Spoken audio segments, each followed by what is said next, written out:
So, yun. Ah, kailan po nag-start dito yung K-12? Um, Actually, right now, uh, meron na kaming, well, in as far as yung pagbuo ng framework is concerned, nagsimula ito siguro mga 3 years ago, nung na-conceptualize ng UPIS kung paanong dapat buuin yung framework ng K-12 program. Pero yung full implementation, hindi pa talaga Okay. ginagawa. Kasi pag sabing full implementation, ibig sabihin meron na kami mga estudyante na nag-undergo nung mismong K-12 program, which includes um, the new subjects, the new courses that we plan to have instituted. Sa ngayon, wala pang nag-undergo nun. Pero yung proseso na pinagdadaanan tulad ng approval nung mga courses na yon, nagsimula na. So hopefully a year or two from now, Ay, mag-implement na namin. Yun, sa school niyo po, meron po bang naging epekto yung K-12 program? Ayun po, yun nga po, katulad ng sinabi niyo, still processing, meron na rin po bang naging epekto yun sa school niyo or sa teachers and sa student?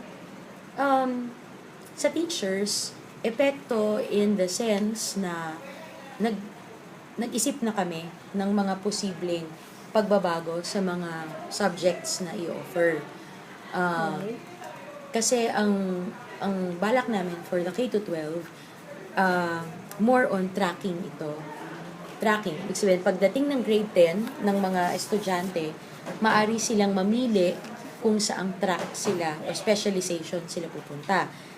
Yung mga magagaling o yung mas inclined towards the sciences, they can go to the science and engineering track.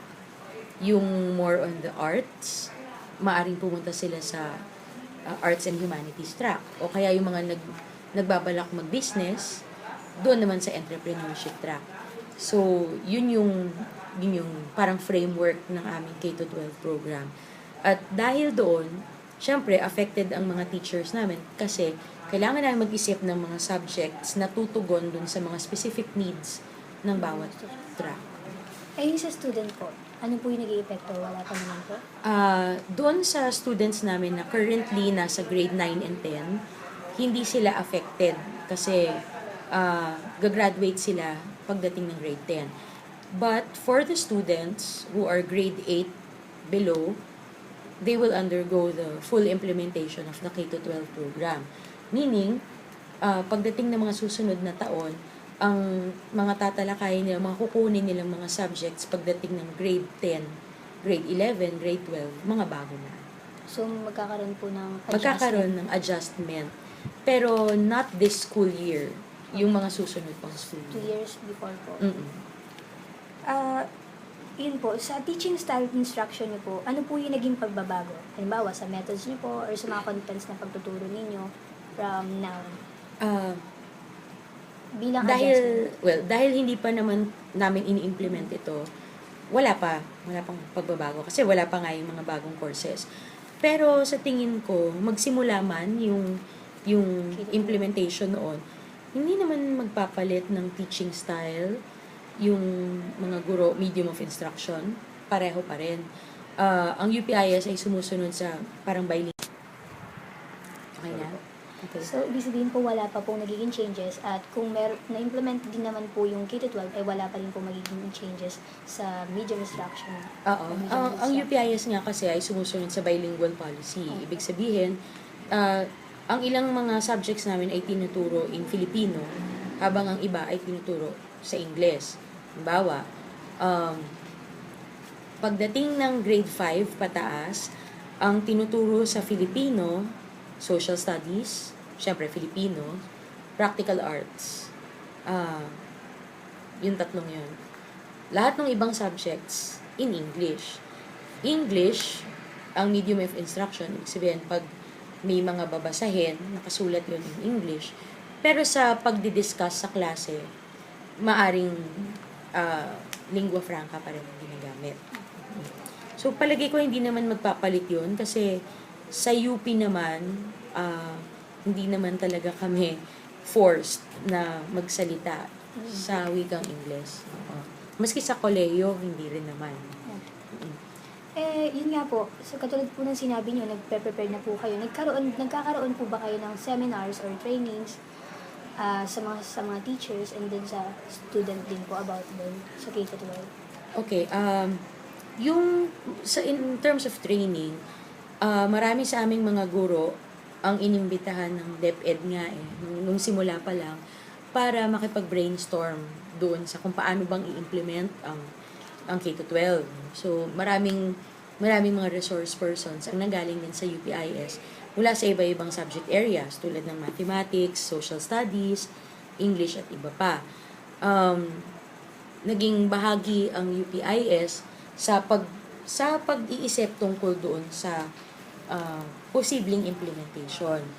Pero tungkol naman doon sa training in-house, ibig sabihin, siguro hindi masyado sa training kung hindi sa seminar workshop kung paanong bubuuin ang mga subjects na kailangan para sa implementasyon. So, kung masasabi mong training yun, parang training na rin in a way. Pero it's more of a workshop type of group discussion for the faculty.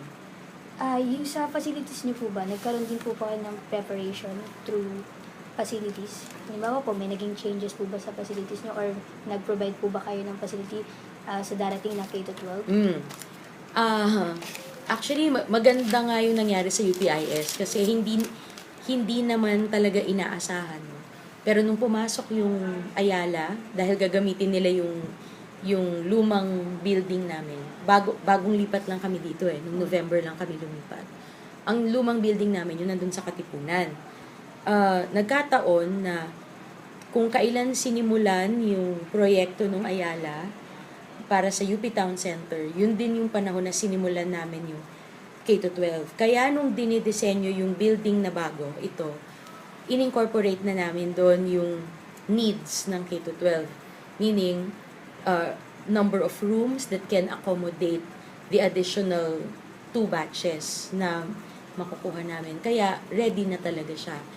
Plus, yung mga laboratories na kailangan for some of the subjects that we will need. For example, yung sa practical arts, yung iniisip namin na laboratory para sa entrepreneurship program namin, kung saan pwedeng mag-serve ng pagkain yung mga bata, for business, for cafeteria management, ready na rin siya. So, we're very fortunate na maganda yung timing, nagkasabay. Yung sa mga reading materials niyo po, nagkaroon na po ba kayo ng preparation doon?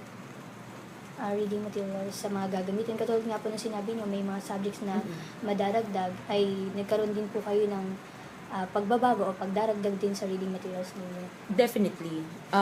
Although, of course, dahil wala pang student na kumukuha ng subject, meron ng mga recommended textbooks, reference materials. Kasi, para dun sa mga subjects na bago, ginawa na rin namin sila ng syllabus. Nakahanda na yung ilan doon. Siyempre, bahagi na rin doon kung ano yung mga reference materials na gagamitin. Pero yung teacher-made materials, of course, wala pa. Yung mga references pa lang. Kasi sa totoo lang, marami dun sa mga... Si Dr. Bernard. Ito nga po. Yun. So, yung tanong lang po namin ay, yung tulad po ng sinabi ninyo, yung K-12 po dito po sa school implemented na, paano po yung nakaka-apekto sa mga teachers? It's not affecting our teacher because I have prepared the curriculum since the start. When they intend to implement the K-12, I started revising the curriculum. So it's not affecting us. Sa mga estudyante po, paano po nakaka-apekto yung K-12? I made them understand what is the advantage of K-12. As of now, why we went TechBook? Because I asked the grade 8 how many are going to college. And there were only 6. Considering the community that I'm serving, I have to have the TechBook. Yun naman payatas.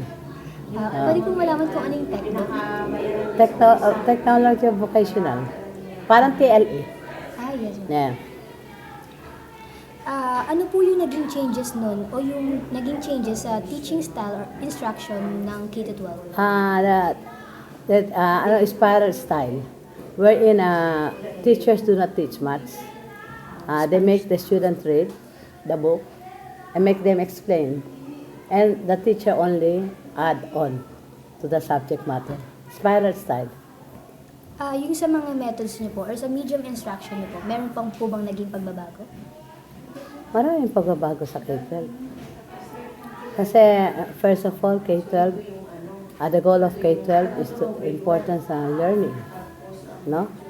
Learning of the student relevant to the community. Kung anong community ka, where you are staying, Ayun, paano po kayo naging prepared by the administration sa, halimbawa, nagkaroon po ba kayo ng seminars sa mga teachers or trainings? we went on the seminars on the K-12 with DepEd and other companies. We went out for training. Sa mga facilities po ba, nag-provide po ba kayo ng facilities? Yes, na you nagkaroon see, po? it's being built, not yet finished. That's for K-12. Sa Two reading floors, materials po, Ha? nagkaroon po ba kayo ng paghahanda sa mga reading materials? Of Nagdagdag course. po ba kayo? Kailangan ang library must be updated. Of course, ang library namin is computerized na. Computers. Global na eh. Because we don't rely on the books anymore. Ngayon kasi, we have to be competitive. We have to go with computers. Sa ano po, halimbawa po, sa teaching schedule, nagkaroon po ba ng pagbabago or nagkaroon ng load? Of course, meron din sa number of hours, sa load ng mga teachers. Kasi sa amin dito, we are by department. If you are from math, if you are for English, gano'n. Sa salary po ba ng mga teacher, nagkaroon po ba ng pagbabago? Syempre, every year. Or you will lose your teacher. Dahil po sa K-12, nagkaroon po ng pagbabago? It's really the policy of Silwan Every to improve the salary of teachers every year. year. So hindi po, whether may K-12 ay lagi pong nag-change yung salary. Yung salary.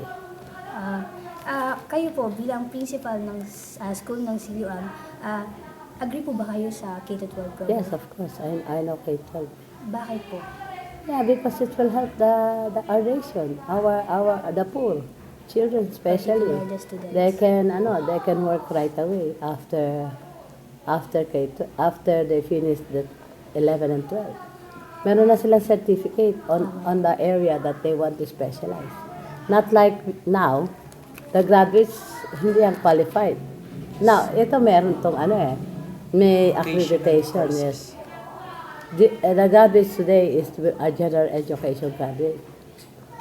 They go to college but some people cannot go to college, Yes, ma'am. especially in this area. So K-12 is helping them kasi they can already land in a job na globally competitive. The K-12 program is globally competitive.